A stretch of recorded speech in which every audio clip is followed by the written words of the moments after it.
It's an incredibly interesting time in the life of radio and audio. On the one hand, from a consumer perspective, there hasn't been the decline in broadcast consumption that we've seen across so many media over the past few years.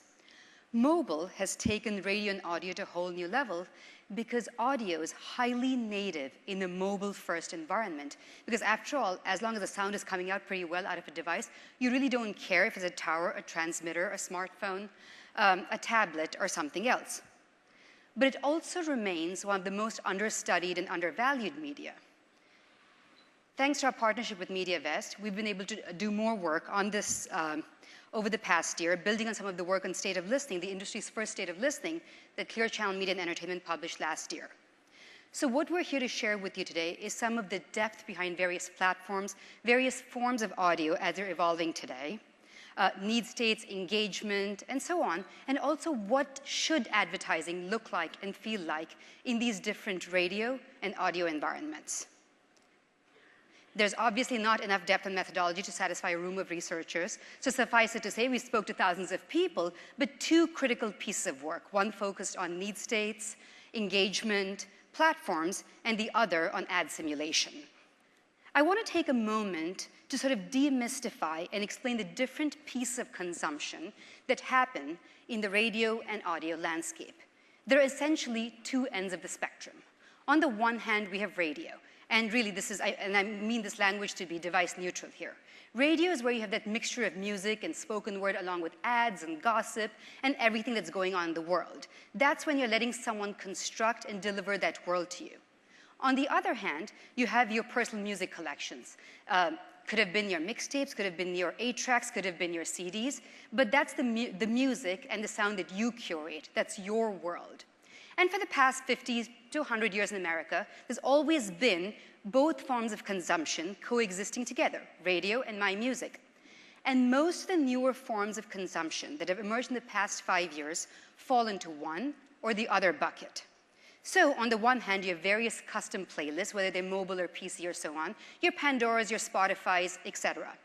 And what they really are your music collection on speed. That's where you're signaling a choice. That's where you're leaning forward in a very specific way and saying, this is my world, my dinner party, my friends, my world that I'm creating. And then you have iHeartRadio and others that occupy radio in a digital-first universe. And I'm taking a moment to explain these because as you think of different forms of advertising and different forms of engagement, all of this has greater meaning. And of course, I could go back and say, radio remains number one and all that, but you can kind of read the slides, so I will skip that. But whether you're thinking about broadcast radio, satellite radio, custom playlists, or your personal music collection, a lot of the primary motivations remain the same. There are functional and emotional drivers for all of these. You want to just listen to things you enjoy, it's background, it's soundtrack to your life, it's your companion, and it's fun, and it helps you escape. But of course, if you start to think about other textures, whether it's platforms or demographics, you start to see a lot of interesting differences. I spent years as a teen researcher. I'm sure many of you did so, and if not, you were a teenager once. And what you really are focused on when you're a teenager, right, which is just kind of a grown-up kid trying to find your way in the world, is you care about social currency, and radio and audio are about something to talk about others. You need to know of that song because you can't get to the locker room or somewhere else and have someone know about Roar before you did. And you need to be connected to those tribes of people around you. You need to belong. And that's what music and audio and radio are for the teenager. 18 to 24 is a really interesting time. It's your first forays or footsteps into adulthood. That's where you have responsibilities for the first time. You have to pay credit card bills. You actually have to do homework, and mom's not nagging you, and so on. And you see these dynamics at play with your audio consumption as well, because audio becomes something you really need to focus, to work, to exercise, to study, and then also to escape all of these challenges of your emerging or newfound adulthood. And then 25 to 34, more interesting evolution going on in the life of our consumer. On the one hand, you're open to more things. You're confident who you are as a person. You're using audio and radio to hear fresh perspective, to hear different viewpoints. And of course, you're reconnecting with family. Perhaps you have a family that, you have a family unit you've constructed of your own. So family as well as opening up are two themes we see for later millennials. But what is really interesting is there are some fundamental need states at work. People care about connection, connecting to tribes like them, connecting to the world. People care about convenience, and then people care about personalization and customization. And each audio platform provides or addresses different need states. What do I mean by that? When you're listening to radio, it's when you want to be part of the world. You want to connect with the world, you want to know what's going on, you care about gossip, you care about news, you care about the plane out, in Malaysia, and you also care about what someone was wearing last night to the Grammys or, the award show of the week. And that's the essential role that radio, whether it's digital or terrestrial, plays, right? It connects you to all that stuff that's happening in the context of music and spoken word. And then streaming radio makes this even more convenient because when you have iHeartRadio or another platform, you can access all kinds of stations which are not even in your home location. But your music collection is in a completely different space when it comes to your psyche. That's when you're closing yourself off to the world, when you want to customize your content and find something very, very specific that you like.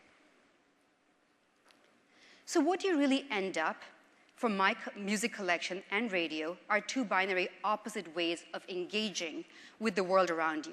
You have the world that you participate in, that you open yourself up to, and that's where you want your content mixed in with all kinds of things, including advertising. And then you have my world, where you're more closed off, where you're curating it yourself, and where perhaps the advertising needs to be different. With that, let me turn it over to the expert in advertising, Emily of MediaVest. We wanted to understand how brands can add value to listeners' audio experiences. We found that they can add value as long as the advertising has the right context and the right relevance. We talked to consumers, and we found that they want advertising that's related to their favorite music, that's customized to the music that they're listening to. You also want to hear the advertising at a time when the product is actually relevant to them. Some also told us that they want brands to give them access to additional content that's related to the music that they're listening to. Looking at different actions that are taken after ad exposure across the different platforms, we found that streaming radio was really best at driving a lot of these specific actions. Actions like buying tickets for concerts or events, going online to learn more about a product, visiting specific retailers, and also taking advantage of special offers and promotions. And we saw that broadcast radio was actually second to streaming across these actions. Looking at the different metrics across the purchase path, across the purchase funnel, we found that each platform, each format really had its strength, unique strength. We saw that formats with video were best at driving upper funnel metrics like awareness. Those with audio as well as display were better at driving metrics like ad relevance or willingness to recommend. And we saw that platforms with audio only, so radio, were really best at driving metrics that were related to the brand connection, brand impressions.